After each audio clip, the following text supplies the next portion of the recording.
Depois de discutir o funcionamento da remoção, do algoritmo, que se baseia naqueles 3 casos, agora vamos discutir como se implementa essa função. Então, na assinatura da função, a gente recebe o valor que queremos remover, a raiz da árvore, que nós vamos remover esse valor, e a função ela retorna um ponteiro, um endereço para um nó de uma BST. Vale a pena a gente relembrar o porquê disso, né? Por exemplo, se a gente está removendo o nó 1, a gente precisa atualizar a subárvore esquerda do pai de 1, que seria 4, né, para null. Ou seja, então a gente precisa devolver esse novo endereço, que nesse caso foi null. Se a gente pegar um caso mais específico, como por exemplo a remoção do nó 6, quando a gente remove o nó 6, o nó 5 passa a ser o novo filho de 4. Então a gente precisa retornar esse endereço do nó 5 para que 4 atualize a sua subárvore direita para nó 5. Então é essa a razão pela qual a gente precisa retornar um endereço para um nó de uma árvore de busca binária. Para a lógica do algoritmo, a primeira parte é basicamente uma busca. Então buscamos o nó contendo valor, né? Contendo val. A gente só vai fazer essa busca se a raiz for diferente de nulo. Se a raiz for diferente de nulo, aí a gente precisa implementar aquela lógica básica de busca que nós já fizemos em vídeos anteriores, sendo que agora nós vamos fazer recursivamente também, né? Mas, obviamente, usando a função remover. Então, se o valor é menor do que raiz ponteiro val, a gente faz essa busca pela esquerda. Remover raiz ponteiro esquerda e passando o valor, certo? Opa, faltou o valor aqui.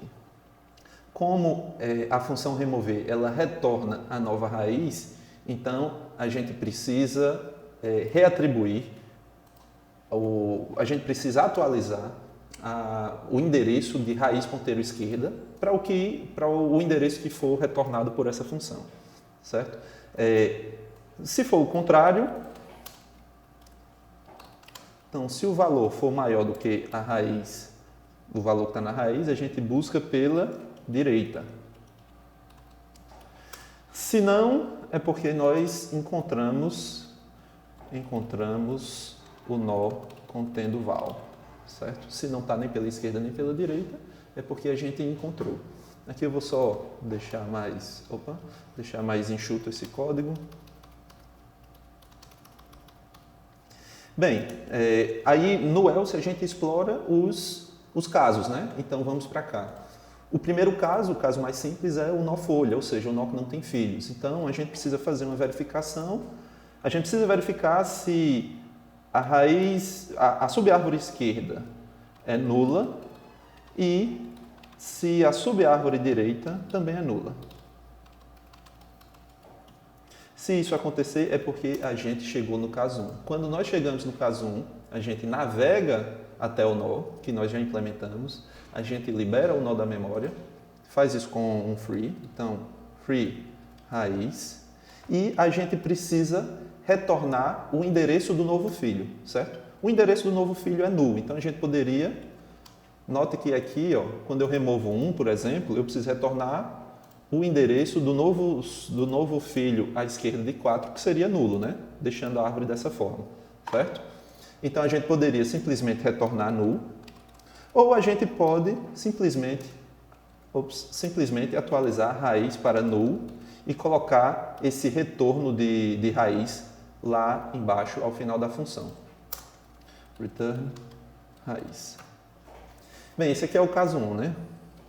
Caso 1, nó folha. Agora vamos para o caso 2, else if.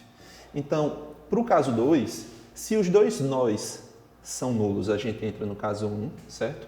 Mas se apenas o nó da esquerda é nulo, aí a gente entra em um dos casos 2, né? O caso 2 vou colocar aqui, caso 2 é nó com um filho. Aí, nesse caso, o filho seria o filho da direita, né? Então, porque se a subárvore esquerda da raiz é nula, então, nesse caso, nós temos o filho da direita, né? Bem, se o filho da... Vamos ver aqui agora o que seria o caso 2, navegar até o nó, que é o que a gente já fez com a primeira parte da função, guardar o filho em temp, certo? Então, vou precisar aqui criar um struct nó bst ponteiro chamado temp, e eu vou guardar o filho. Aqui a gente tem o filho direito, né? Então, o temp vai apontar para a raiz ponteiro direita. Depois que a gente guardou o filho, a gente libera da memória o nó a ser removido. Então, o nó a ser removido é justamente o nó raiz. Então, vou liberar da memória. E depois que a gente libera da memória o nó a ser resolvido, a gente atualiza o ponteiro da subárvore do pai do nó removido para temp. Então, fazer isso é simplesmente dizer que raiz vai apontar para temp, porque é justamente raiz que a gente vai retornar na função. A gente tem um caso muito semelhante a esse, né? Que é o caso 2, nó como filho, mas nesse caso é o filho esquerdo. Então, o temporário agora apontaria para o filho esquerdo. Aqui eu preciso ajustar esse else-if, né? Se o nó só tem um filho esquerdo, então o filho que vai ser nulo é a raiz ponteiro direita. Depois a gente libera a raiz e atualiza a raiz para temp, certo? Então, esses são os casos 2. E aqui, se a gente não entra nem no caso 1 nem no caso 2, a gente vem para o caso 3. O caso 3 é quando o nó possui 2 filhos, certo? A gente já discutiu qual é a solução para o caso 3. Tem 2 abordagens. A abordagem 1 é copiar o maior valor da subárvore esquerda para o nó ser removido.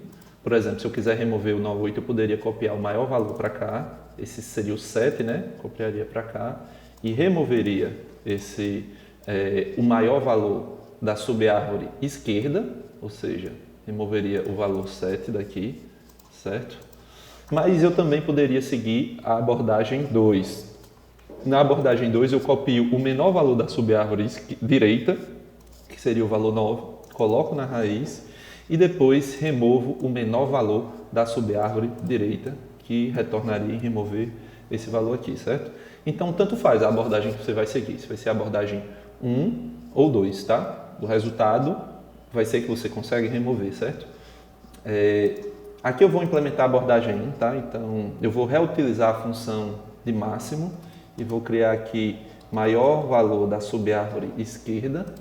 Então, maior valor da subárvore esquerda, que seria esse, igual a max bst. Isso já é uma função que eu já implementei anteriormente e está gravado, disponibilizado aí no canal. Raiz ponteiro esquerda.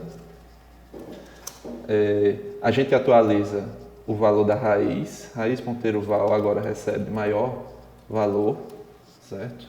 Opa, aqui. Max BST. É porque está minúsculo. Atualizar aqui para maior da esquerda.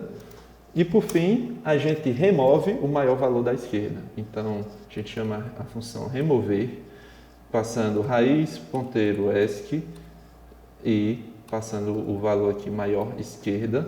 Lembrando que toda vez que a gente chama uma função para remover numa árvore, a gente precisa atualizar o ponteiro para ela. Então, o retorno dessa função, que vai ser o endereço do novo filho de raiz ponteiro esquerda, precisa ser atualizado dessa forma, certo? Então, aqui, se a gente fosse remover por essa forma, a gente buscaria o valor 7, copiaria para cá e depois removeria o valor 7. Então vamos agora para o main. No main nós temos aqui uma árvore, certo? Essa árvore que está ilustrada. Eu construo ela para que ela fique construída dessa forma e depois removo numa certa ordem os elementos que caem no caso 1, 2 e 3. Eu vou remover o 6 e o 4. O 6, por exemplo, é um nó folha. O 4 cai no caso 2, é um nó que tem um filho. Depois eu removo os valores 12, que tem 2 filhos, e removo o valor 18 também, certo? Então vamos executar aqui. Então, conforme a gente pode ver, a gente tem aqui a remoção do valor 6 na segunda linha, depois a remoção do valor 4, na terceira linha a gente não tem o valor 4, depois a remoção do valor 12, na quarta linha a gente não tem o valor 12, depois a remoção do valor 18, na quinta linha a gente não tem o valor 18. Então é basicamente isso, acabei de mostrar para vocês a implementação da função de remoção, certo? Tanto faz seguir a abordagem 1 ou 2, no caso 3, ou então seguir aquela abordagem em que você pergunta a altura das duas subárvores e prioriza remover da subárvore maior, evitando causar um desbalanceamento ainda maior, certo? Sobre árvores de busca binária, a gente encerra aqui esse ciclo de vídeos com a remoção. Espero que vocês tenham aprendido e nos próximos vídeos a gente vai implementar e discutir uma árvore balanceada, que é a árvore AVL. Então, até os próximos vídeos. Até mais.